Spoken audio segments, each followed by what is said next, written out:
Hello, critics, non-critics, and friends. Welcome to the Film Optix podcast, where we take a glance into blockbusters, indie films, and everything in between.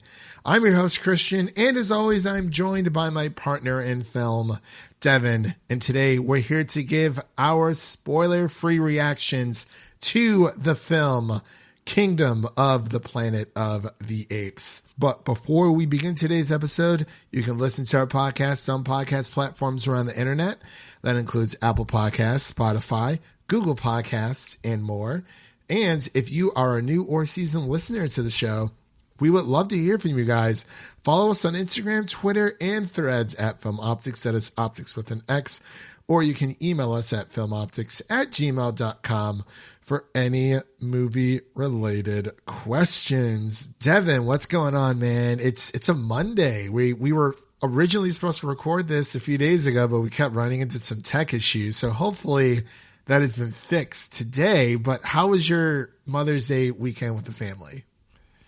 It was a good time, just hanging out with the fam. How was yours? Did you get on a nice video call with your fam? I know you didn't make the trek to Ohio. Never making a trek, not for Mother's Day. I mean, I talked to my mom. I will be there at some point later in the year, but not for Mother's Day.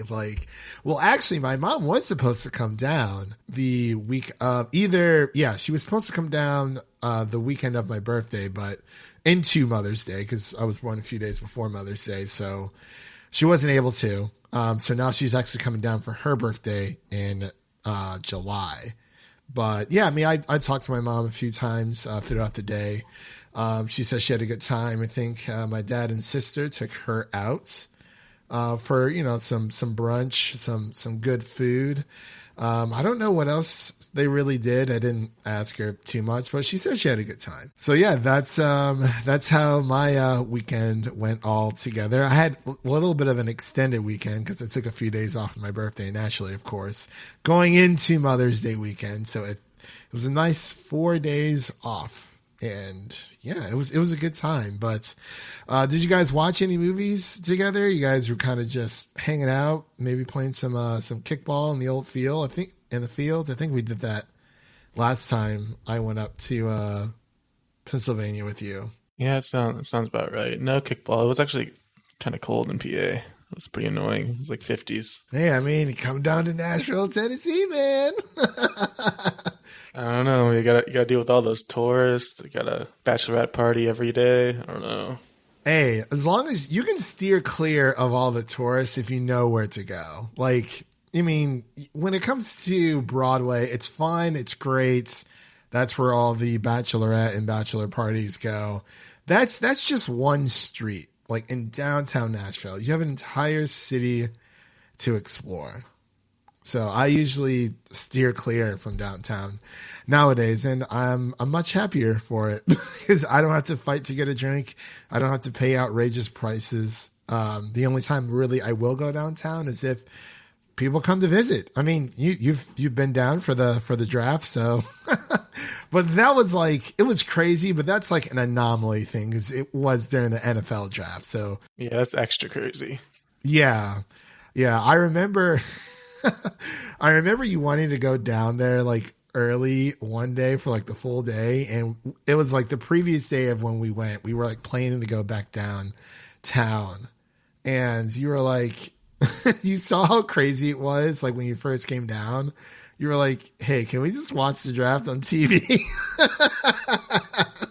I was like, yeah, we can. I was like, I don't blame you, man. Going downtown, it's a lot. It was also the rain. That was the biggest issue. Yeah. Oh my gosh, I forgot about that. Yeah, and Avengers: Infinity War. It was Endgame came out. Oh yeah, that summer. It was a grand spectacle. It was. Gosh, that was crazy. It was the perfect weekend because everyone came in for the draft, for the NFL draft, and then people also went to go see Avengers Endgame while they were in town. So our theaters were extra packed. So it was pretty cool. But yeah, I'm glad that you're doing well. Have you been watching anything as of lately? I know we finished up watching a few TV shows outside of, Kingdom of the Planet of the Apes, of course. of what we're going to be talking about. But have you been watching anything else or catching up on any other TV shows? I think it's time for a TV break. I know we got X-Men 97 wrapping up this week, unfortunately. One more episode, the grand finale. Tomorrow. So we definitely have that. Or is that Wednesday? Yeah, it's Wednesday. Technically Tuesday night, but oh, okay. It's definitely a morning thing. Gotta watch that in the morning. Feels right. Especially this episode. But I did do a rewatch of Mad Max Fury Road because I had not seen that since college, and I think when I watched it in college, it was like in the dorm rooms on some really shitty TV, and it was just like a dorm welcoming event, so it was not a great environment to watch it. So didn't really have very fond opinions looking back on it, but it definitely got better this time around. Yeah, I watched Fury Road earlier this year. I actually might rewatch it again because I was watching it, but I was like half paying attention because I was doing stuff around the house, and I'm like, I got to stop doing this. I don't know what's like come over me in order for me to do something like that, but I might try to squeeze it in beforehand. I actually did a double feature yesterday of X and Pearl. Each of those movies are around like an hour and 30 minutes. I think Pearl is like an hour and 40, which is crazy because it doesn't feel that way. But yeah, like I think the pacing in Pearl is actually a little bit faster than it is with X, because I don't think anyone starts dying until like halfway through X, because it's like everything leading up to that point, and then yeah. But yeah, did a double feature of that yesterday. I might watch Fury Road tonight. I already watched both of the Strangers movies, which that chapter 1 comes out this week, so that's a lot of fun. But what did you think about that sequel? You're talking about is it Pray at Night? Pray at Night, yeah. So I actually thought it was pretty good, like for what it was. There are people that are saying it's better than the first one, though. And I could not even begin to understand that. I don't know if it's better than the original because it's effectively the same movie again, just like in a trailer park instead of at like a house. So, you know, the characters are able to like maneuver around more so in the dark because they're kind of like in this camp trailer park lake area. But I will say the third act of The Strangers Pray at Night was really good. But I don't know if it's better than the original because, you know, you already know why they're doing it. They're just doing it because, you know, they're there and why not, you know. And they know that they can get away with it. But I'm curious for this new Strangers trilogy. I think you had mentioned it, that we haven't seen anything notable that differentiates this 3-part trilogy to just even the first movie or even The Strangers Pray at Night. But yeah, it was pretty interesting. More survivors than what I expected. And The Strangers Pray at Night, the second one, but it was an enjoyable time. I don't know if I would put it above the first because like the first is like the original, like we never saw anything like that. And the second Strangers movie, it's literally just the same thing, just with a family of 4 instead of a couple. So, but like it was still a good time, you know, not trying to knock it or anything, but I enjoyed both. You know, but hey, I mean, the first one has Liv Tyler, so you can't really beat that either. But as we mentioned before, we will be giving our spoiler-free thoughts on Kingdom of the Planet of the Apes. Now that we got all that out of our system, it's just been a long weekend for both of us. So, without further delay, we'll be right back after this introduction to Kingdom of the Planet of the Apes.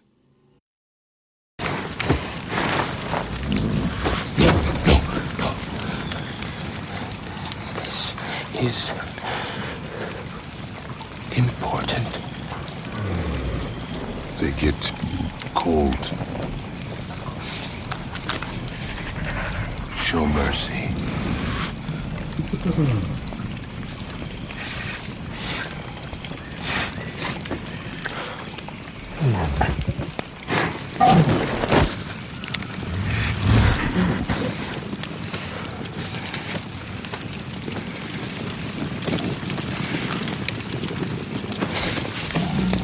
He is smarter than most.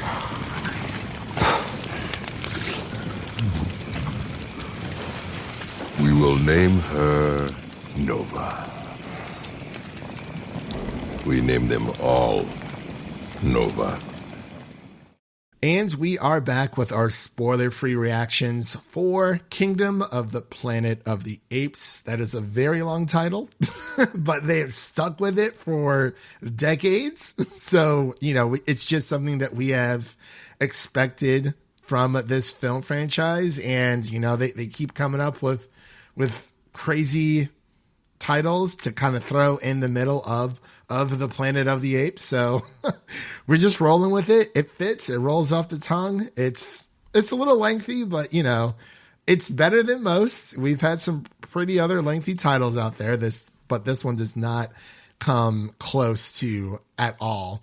But this film is directed by Wes Ball. For those who don't know, he is going to be the director for the Legend of Zelda live action film. So hopefully we're able to kind of see more of his directorial vision within this film.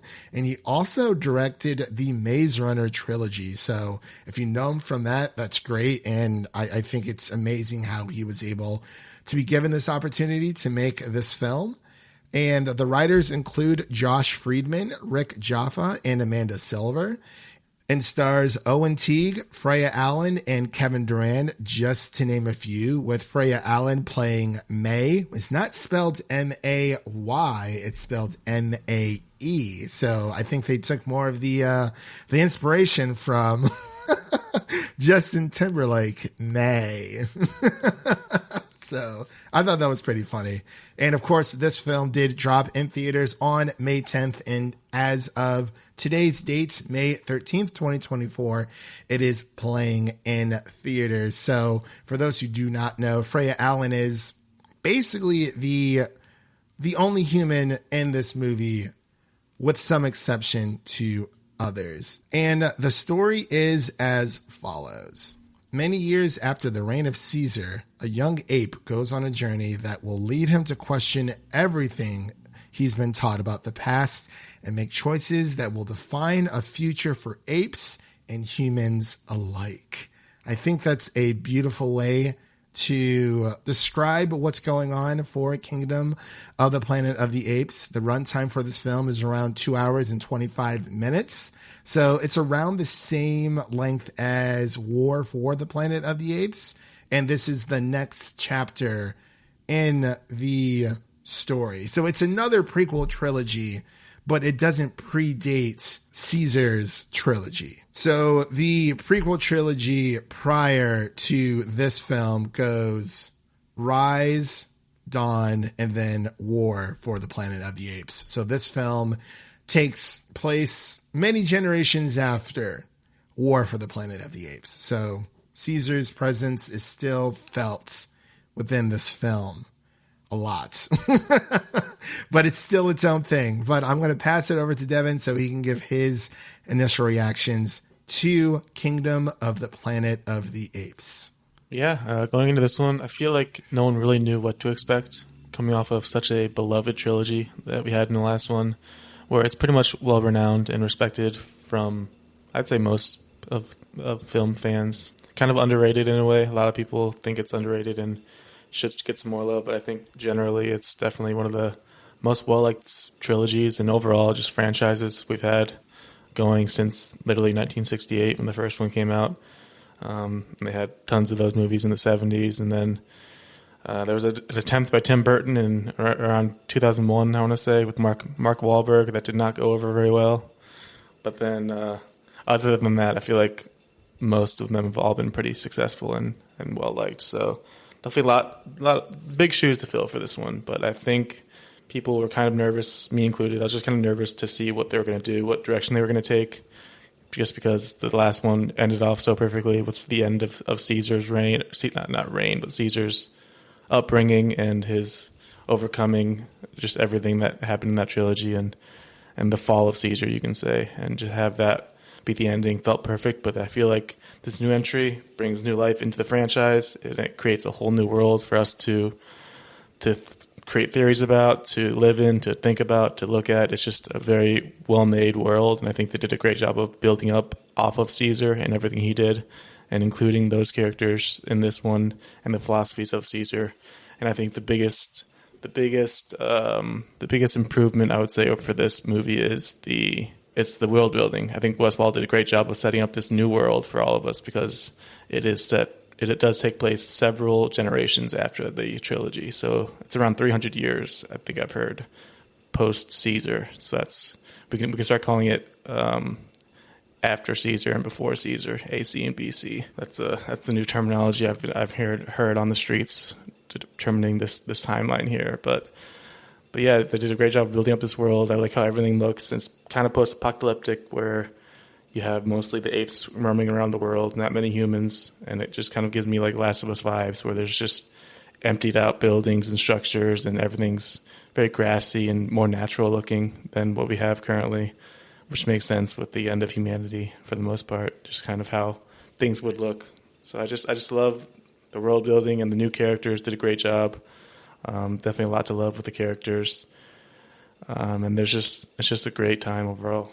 Honestly, Devin, I could not have said it better myself. Much like you, I was worried going into this film because, like you said, with the prequel trilogy that came out, it has to have been, feels like 10 years. Not really. It's probably been a little bit less since War for the Planet of the Apes came out.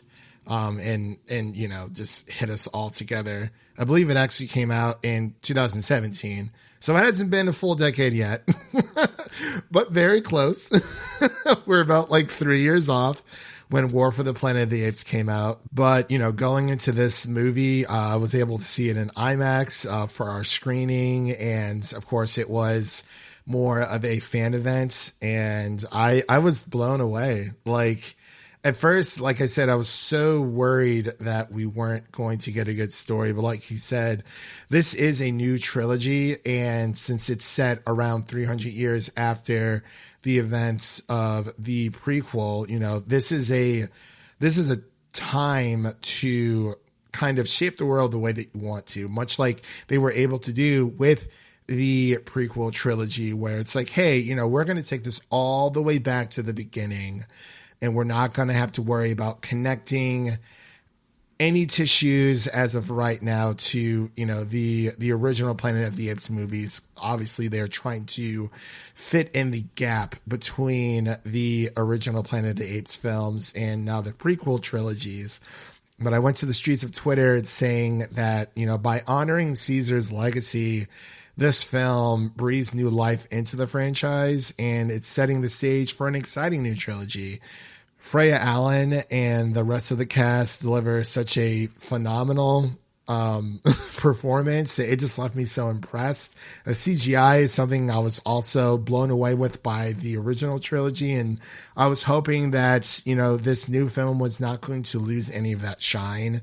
And it didn't. I think the CGI and the writing itself are top notch. And if you haven't seen this movie, I think everyone should see this in IMAX if you have a theater by you, because like you said, Devin, like this is a post-apocalyptic world where the food chain is, or has already changed to where apes are on top and humans are, I would say maybe second or third on the food chain altogether.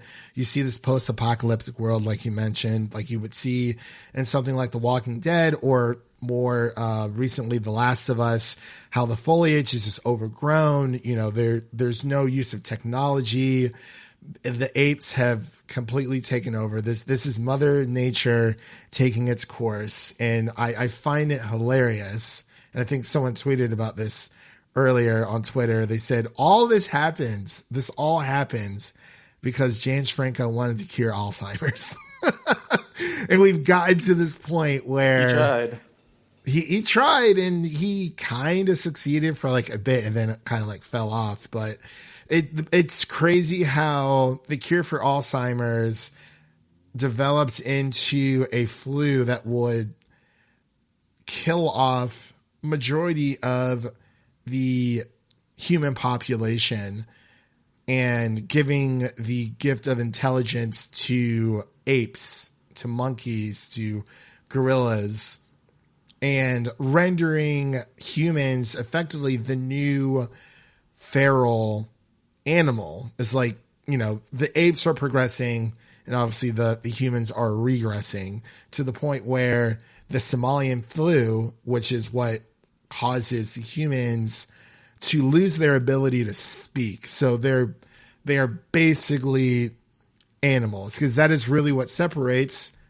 us from animals, is our intelligence and our consciousness and what have you. Don't want to get super philosophical, but it's crazy how you're seeing it in this film where all of the human characters, or at least the humans in the background, the ones that have regressed, especially Freya Allen's character, where they have lost that ability to speak. And you see that in War for the Planet of the Apes, where that virus has begun to spread.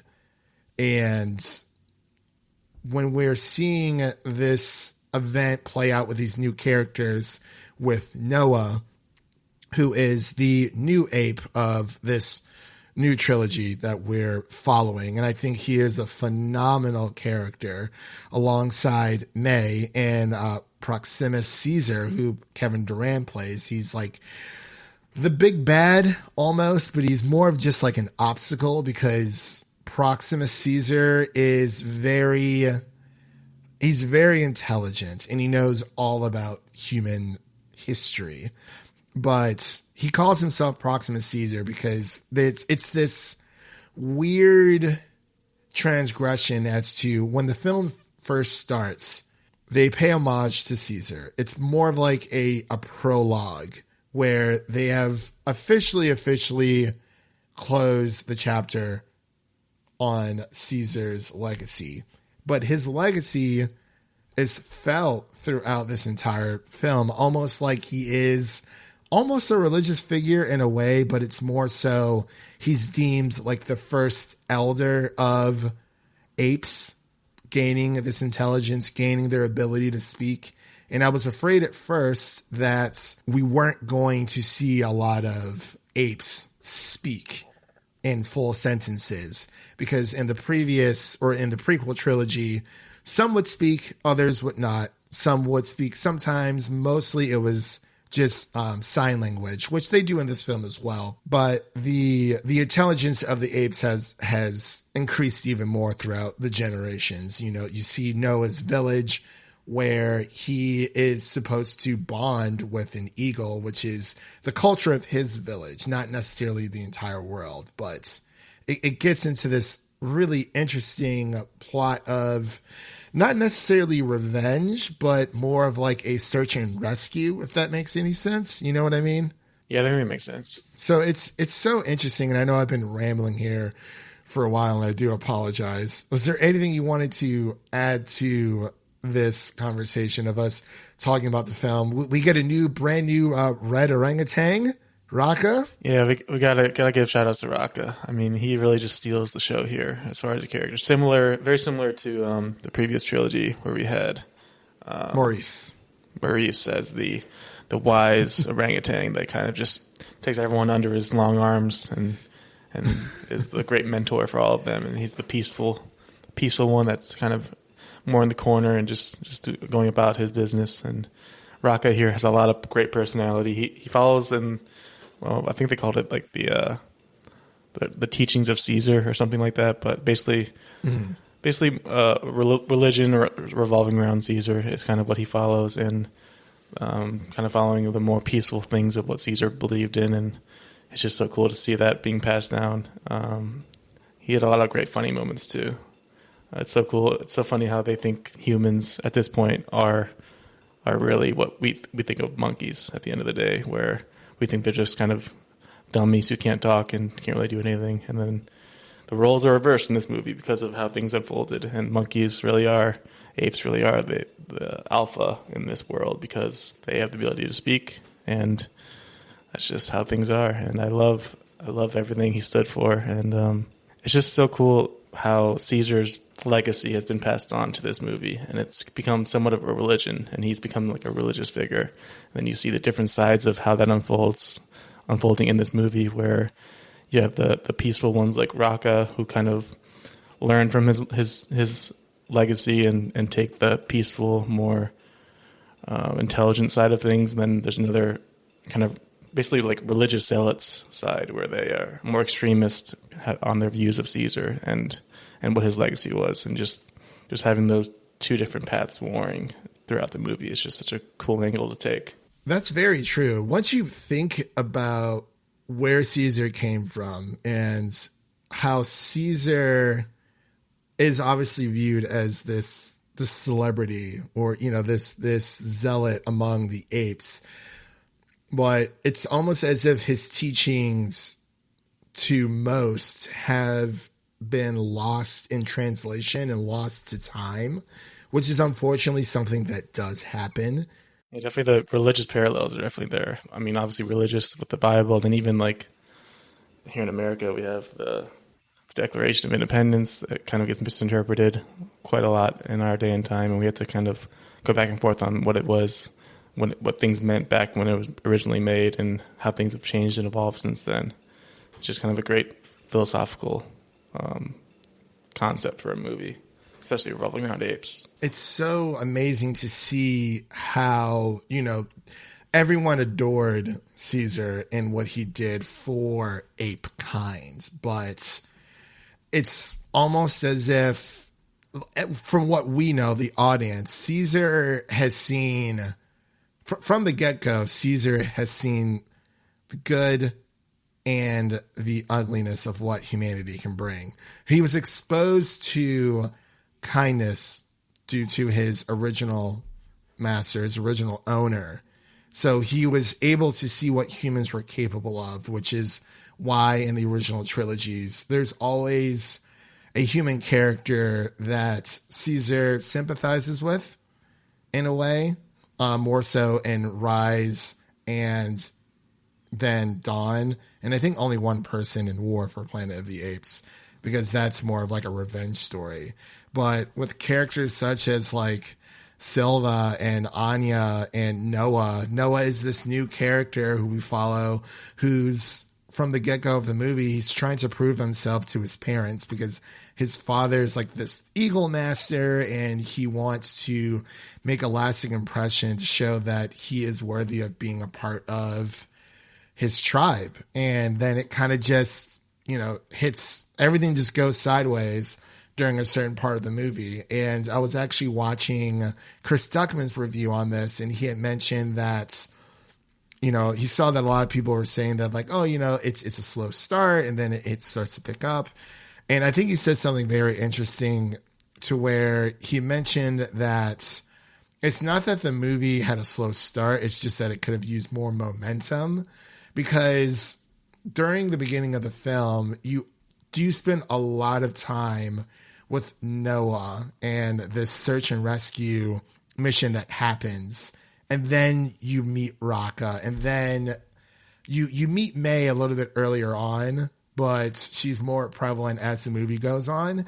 And also, I just want to say for anyone out there who has not seen the movie, if you're like watching on YouTube, or just browsing on YouTube, and you come across like a Kingdom of the Planet of the Apes trailer, do not watch it, because the final trailer literally spoils one of the biggest plot twists in the movies. It's not a plot twist, more of just a reveal of something that happens. And I was like, okay, why did they put that in there? Yeah, I'm glad I didn't watch the trailers building up to the movie. I didn't watch the final trailer that had that spoiler.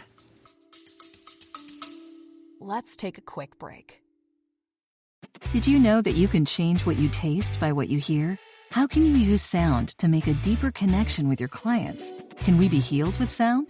Sound influences people in their buying decisions and their daily lives. In the podcast Audio Branding, I explore all of this, both with my own observations as a voice actor of over 15 years and by interviewing knowledgeable professionals in the field of advertising, marketing, music, and science. To have a listen for yourself, visit audiobrandingpodcast.com. Yeah, and I didn't either. Thankfully, I did not. So I was able to watch this in an organic state. And aside from the people who are like whispering right behind me, it was crazy because it's like it felt like they were whispering right inside of my ear. And you don't want to say anything because then you're just making more of a racket than the people were originally. So you kind of just sit there and take it. But May is such an interesting character because throughout the original trilogy, there's, like I mentioned, there's always at least one or two human characters that are innately or inherently good and just want to coexist with humans. And Raka says this in the movie that, there was a time where humans and apes lived together side by side, which is true. So when it comes to Freya Allen's character, May, she is this feral being who has a connection or more of like a recent obsession with Noah. She follows him around a lot throughout the movie, and you start to see their relationship unfold. And it's pretty interesting because with Freya Allen being the only main character or the only human character in this movie, it makes for it's the fish out of water aspect, like for the in every other movie, like humans can talk, and in this movie humans can't talk because they're still here, they're still able to survive, but most of the population has died because of the Somalian flu. But they're surviving, but they've also lost the ability to speak. So I think that plays a very interesting dynamic between Raka, May, and Noah as they go on this journey together to find out what has been happening in the rest of the world outside of Noah's village. And then that's when you run into Proximus Caesar, and he's so interesting, but it's like you can't help but root for him at the same time because, as events start to unfold, it's not like he's like the Thanos, but he's also not the sympathetic villain. He's just too smart for his own good, if that makes any sense. I do wish we had gotten a little bit more of him. Just one of those villains where he doesn't really show up until more than halfway through the movie, I would say. It just feels like he was so good that I wanted more of him. And I could say the same about specifically Noah's two friends. We didn't really get a lot with them. I don't really remember their names offhand. I think it's Silva and Anya, I believe. Anaya. I know Anaya was one. And then the other one, it might have been Dar. It was Dar. That's kind of the issue. Like, I don't really remember those characters too much because we got the initial introduction with them getting their eagle eggs, but then we didn't really get much for the other two throughout. So I kind of wish, and it is a longer movie too. Like, it's the longest of the franchise so far of the trilogy. It's at 225, so definitely would have liked more with them, especially since there's two of the main characters that we have. I do agree there. And, for this being a new start to a new trilogy, I think the world building is fantastic. And I believe, from what we've been seeing on Twitter, there's talks of apparently the writers and the producers have plans for this franchise to not only this be a new trilogy, but to do another trilogy after this trilogy is finished. So a total of 9 films. And it's crazy to see how a franchise like this is still cared for, because like I said before, they are filling in the gaps leading up to the original Planet of the Apes, which involves like time travel and it feels like we're going cosmic at some point in time. I don't know if it's going to be within the next movie. Yeah, there definitely could be some space action we get in the next movie or the next couple movies, which is very exciting. I believe it was Rick Jaffa who commented on this 9-film plan. He states, we've set the foundation for at least 2 more movies with these characters. So of course they have a plan going in to this trilogy, which makes me really happy because Disney and trilogy and planning usually does not go in the same sentence, especially talking about the Star Wars sequel trilogy, because they did not have a plan for that whatsoever. And I'm so happy that they have a plan for at least 2 more movies. And of course, that is supposed to be within this new trilogy, which makes me very, very happy. But Jaffa also said that he doesn't know if they're going to make 9, but they would love to do it. And he said that they've spoken with Wes and Josh about it. So they just have to figure out what these next 2 movies are going to be before they even think about another trilogy, which I think is a great mindset to have. And Amanda Silver also commented saying, when you first came up with this idea, the 8 franchise way back, you saw 9 movies and we thought this is crazy ambitious, but here they are at 4. So they were thinking 9 going into it. So it's like, it's a pretty big leap, but I mean, can they pull it off? Possibly. It's just, I like how they were able to come up with this idea with, of course, 9 movies, with the first 3 being Caesar's trilogy. And now we have this new trilogy, which gets us up to 6, and then possibly another trilogy somewhere down the line. And I think they can do it if they keep up with the spacing of these films, because the last film that we got for Caesar's trilogy was in 2017. It is now 2024. So they've had a good chunk of time to plan out this movie, to plan out this trilogy. And I think it's reflecting well on screen. But it looks like a lot of critics and audiences are enjoying this. They're pretty much neck and neck, at least on the Rotten Tomatoes side, 80% for critics and a 79% out of 100 for audiences. So these are amazing scores altogether. But I know there's also people out there who just aren't super crazy about the movie, and that's totally fair. I would love to go see it again, though. But I'm happy for what this franchise can be, because I think it is the most consistent franchise that we've had in a long time, because it feels like, and I'll finish on my thought here in a second, like these Planet of the Apes movies feels like what Disney should have done with the Star Wars prequels, because we don't get these movies every so often. It's like when a new one comes out, you're super excited for it. And then 5-7 years go by, you don't hear anything, they're doing their own thing. And then another one comes out, you're like, oh my gosh, we're getting another one. So it's like, this feels like an old school movie franchise, the way that it's supposed to be, instead of always worrying about the next big thing instead of focusing on what's in front of you. And I think this team, at least for this new trilogy, they're focusing on what's in front of them instead of saying, oh, we're also working on the next set of trilogy if they get there, because this is, all of this can change. All of this can change, and in a matter of a day, a year, a month. They could just say, hey, let's just do this trilogy and be done, or hey, this next trilogy did really well, let's go ahead and close that gap. But let's get into our final thoughts and ratings. But actually, before we do, Devin, is there any other final thoughts that you wanted to bring up that we haven't had a chance to? I apologize.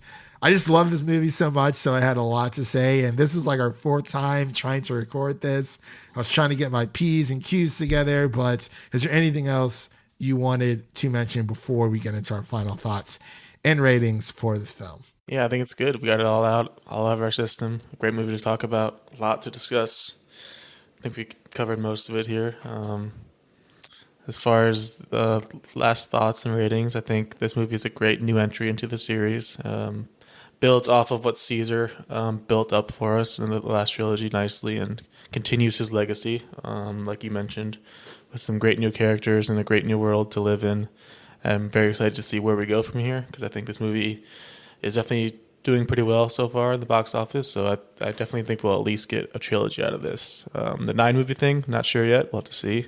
Definitely ambitious of them, but I'm glad they have ideas to build off of, and they have a lot of source material as well, going back to all the other Apes movies that we have. And they definitely had some Easter eggs in here that look back at all those movies. And then One Easter egg, the symbol of Caesar. I don't know if you noticed, but the symbol that they used to represent Caesar and his teachings was definitely a nice throwback to the original trilogy. I like seeing that. But yeah, I'd say overall, this movie is a great time, great world to be in. I'd say I'd probably give it like an 86 overall. Like I mentioned before, there are some characters that don't get as much time as I would have liked, especially for a movie of this length, where it is 2 hours 25 minutes. I've heard some people say they would have liked to shorten it. I didn't feel like it needed shortening. It felt like it was pretty well maintained throughout. There was a couple moments where it slows down a bit, but it doesn't feel like overbearing or anything.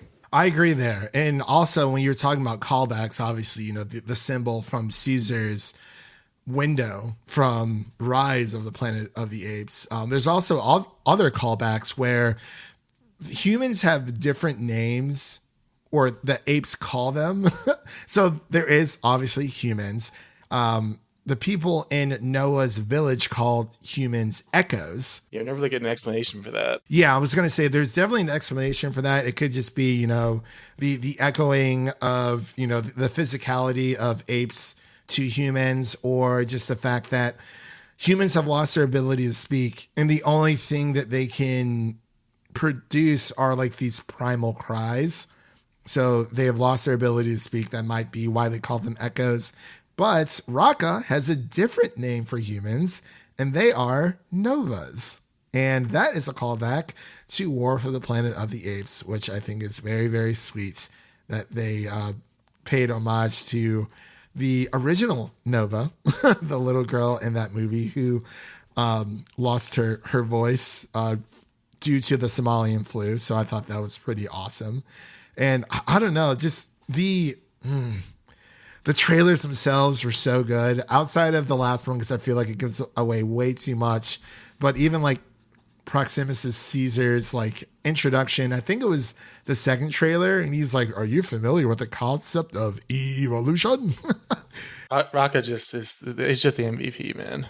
Oh, Raka was. I love Raka so much. And without spoiling anything, I didn't stay for after the credits, but there is a sound clip that plays at the end, apparently, that is kind of a big hint as to the future. What? I saw on the... Oh, now I have to go see it again. That right there makes me want to go see it again. And I could tell you after this, but it's kind of, it might be a big deal. Oh man, that gets me so excited. It gets me so excited. But as I mentioned before, I apologize. This was a long podcast. I just had a lot to say. Devin had a lot to say about this movie because I think we both just enjoyed it. And I think, especially coming off of Fall Guy, this is another summer blockbuster that people should go see on the biggest screen possible. Like, see this in IMAX, because it really just, it engulfs you into that world. And you're just like, wow, this is crazy. But like I said earlier, they do a great job of honoring Caesar's legacy. Noah is a great new addition. May is a phenomenal character as well in her own right. But I do agree, Devin. I wish we would have spent maybe a little bit more time with Noah's counterparts, and hopefully we will in the coming movies, because it's definitely just hinting towards something big. I think we're going cosmic. I think a war is about to break out somewhere if it hasn't started already, because, even though this is called, the Planet of the Apes, Kingdom of the Planet of the Apes, there's always going to be that struggle before there is a dominant winner, which obviously is going to be the apes. But I'm very excited to see where this trilogy goes. I would give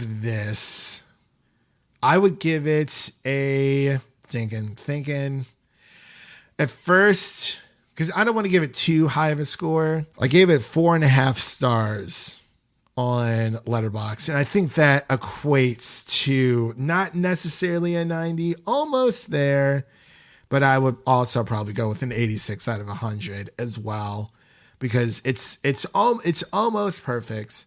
But like you said, there are a few slower moments, but they don't last very long, and it's more integral to the story, because during those slow moments, it's more of taking a breather in order to view the world around you. Like we mentioned before with the post-apocalyptic aspect where like the foliage and everything is just taken over, nature is taken over, I think it's important to have a few of those scenes to show how the world is nowadays, especially after 300 years after the death of Caesar. Because even when Caesar was alive, you know, there were humans still who were able to speak and whatnot. They were still more so the dominant species. And now this is really like the apes just taking over.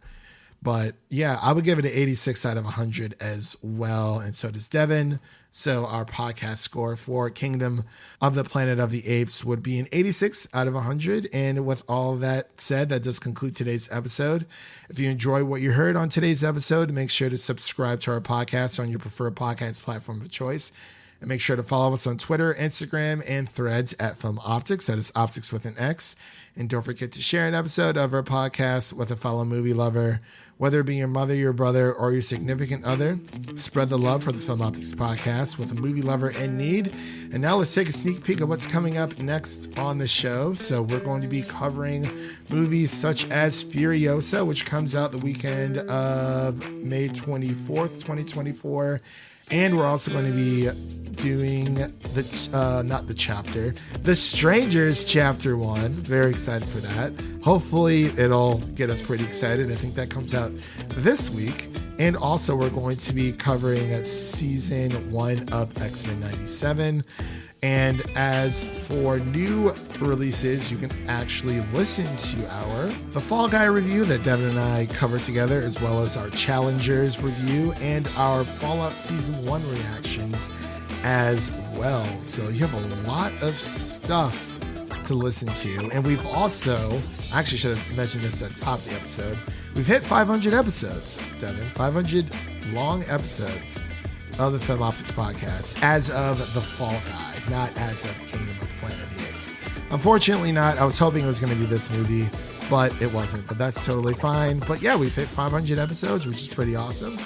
And here's to another 500 more. So with all that said, thank you all for listening. If you enjoy the show, please take a moment to leave us a 5-star rating and review on Apple Podcasts and Spotify, and stay connected with us by following us on Twitter for the latest updates and Instagram, all that social media garbage.